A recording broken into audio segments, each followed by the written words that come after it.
இது வந்து non violence அப்படின்ற ஒரு புக்கில், ஜிசக்குடைய புக்கில் இப்போ நான் சமீபத்தில் படித்தேன். இந்த மேடையில் என்ன பேச வர போகிறேன் அப்படின்னு வழக்கம் போல் நான் என்ன பேச போகிறேன் எனக்கு தெரியல. It is going to be whatever comes, it's going to be again a performance. But it will be a very, very calm performance, not a very agitated performance. ஒரு கலைப்படைப்பு சமூகத்திலிருந்து உருவாகுது. ஆனா நம்ம சமூகம் கலைப்படைப்புகளை பார்த்து இந்த படைப்பு சமூகத்தை கெடுக்குது அப்படின்ற ரெண்டுமே நடக்குது. ஒரு மோசமான கலைப்படைப்பு சமூகத்தை கெடுக்குது, ஒரு நல்ல படைப்பு சமூகத்தை சிந்திக்க வைக்குது. கலைப்படைப்பு நான் நீங்க என்ன சொல்லணும்னா, நான் வருஷா பண்ணது மட்டும் கலைப்படைப்புன்னு சொல்ல, எல்லா படங்களும் சொல்றேன். எல்லா தோக்குற படங்களும். என் ஆஃபீஸ்க்கு ஒரு அசிஸ்டன்ட் டைரக்டர் வந்தான்னா என்ன ப்ராப்ளம்னா, நான் அசிஸ்டன்ட் டைரக்டர் ஆகணும்னு சொல்லும்போது எனக்கு அவன் மேலே ரொம்ப மரியாதை வந்துடும். ஏன் 2000-3000 தொழில் இருக்கும்போது ஒரு இளைஞன் நான் சமூகத்திற்கு கதை சொல்லணும் வரானே, அவன் எவ்வளோ பெரிய கலைஞன். அவனுக்கு சொல்லப்படுவதோ இல்லையோ, அவனுக்கு சொல்ல வருதோ இல்லையோ, அவனால் சொல்ல முடிஞ்சதோ இல்லையோ, 30 வருடங்கள் ரோட்டிலே இந்த தெருகளில் வேஸ்ட் பண்ண, இந்த டீ கடையில் வேஸ்ட் பண்ண அசிஸ்டன்ட் டைரக்டர் எனக்கு தெரியும். என்னையோட வெற்றிமாறனோட அறிவான, ஆழ்ந்த சிந்தனை உள்ள, அன்பினால் உருவாக்கப்பட்ட அவ்வளவு மேன்மையான அசிஸ்டன்ட் டைரக்டர்கள் இந்த ரோடுகள் சாவடித்திருக்கு. அப்போ ஒரு படத்தை நம்ம பார்க்கிறோம். இந்த படத்தை எழுதின இந்த குழந்தை ரொம்ப நாளைக்கு வந்து ஒரு கூட்டம் வெற்றி எனக்கு அந்த குழந்தை முத சேரும்போது அப்போ எத்தனை கூட்டு இப்பயும் வளரல, இவ்வளோதான் இருந்திருக்கா. அப்போ வரும்போது நான் பார்த்தேன் அந்த பொண்ணு. எப்பயுமே பொண்ணு இந்த சினிமாவுக்கு வரும்போது அவ்வளோ சந்தோஷமா இருக்கும்.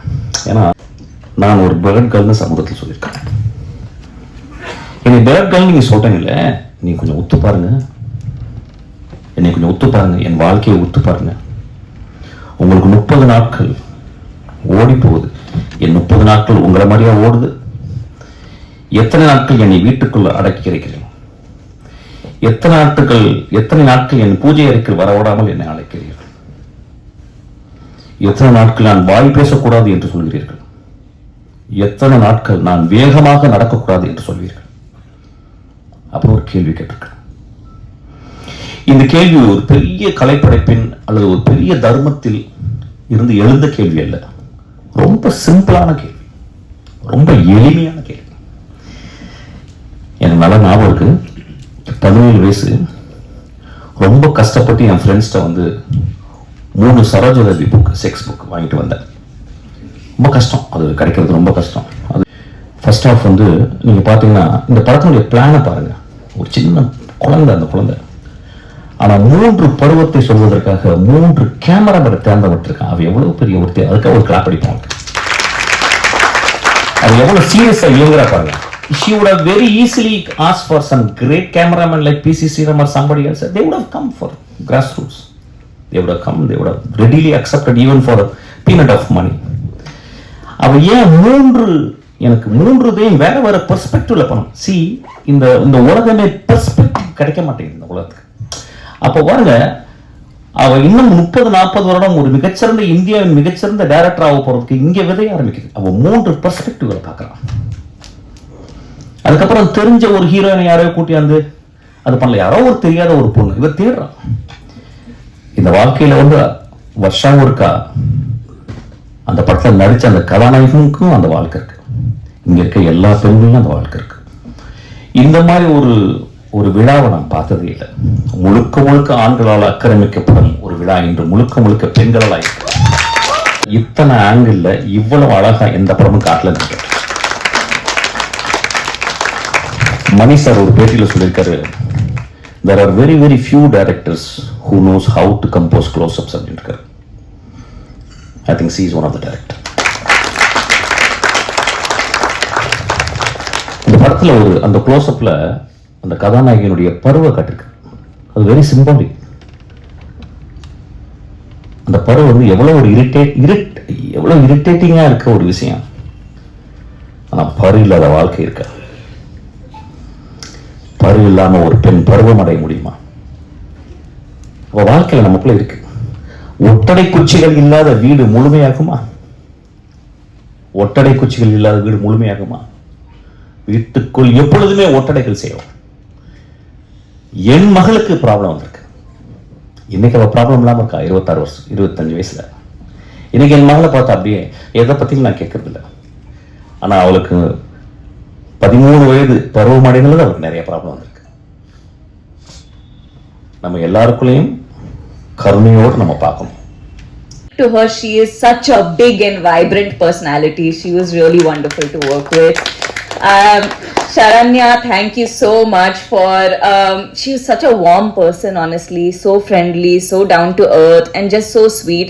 And when you're watching her perform in real life in person, you don't know what you're going to get. But then when you watch her on screen, my God, she commands the screen. I think Selvi is one of my favorite characters in this entire film. She has done such an incredible job. You should be really, really proud of yourself. I can't wait for you to watch the movie because you're going to be so surprised. I guarantee. I also want to thank TJ and Sashank, who are not here. Unfortunately, they're down with the flu. Better, honestly, you can't ask for better. I've been very blessed and very, very lucky. As Varsha constantly reminds us how lucky she has been, I'm right there with you. I am so lucky to have gotten this opportunity. Thank you so much. I'm sure I'm missing a few names. Anyone to remind me of? No? Oh, I would love to thank the AD team. Thank you very much, guys. He was my spot assistant, Pradeepana.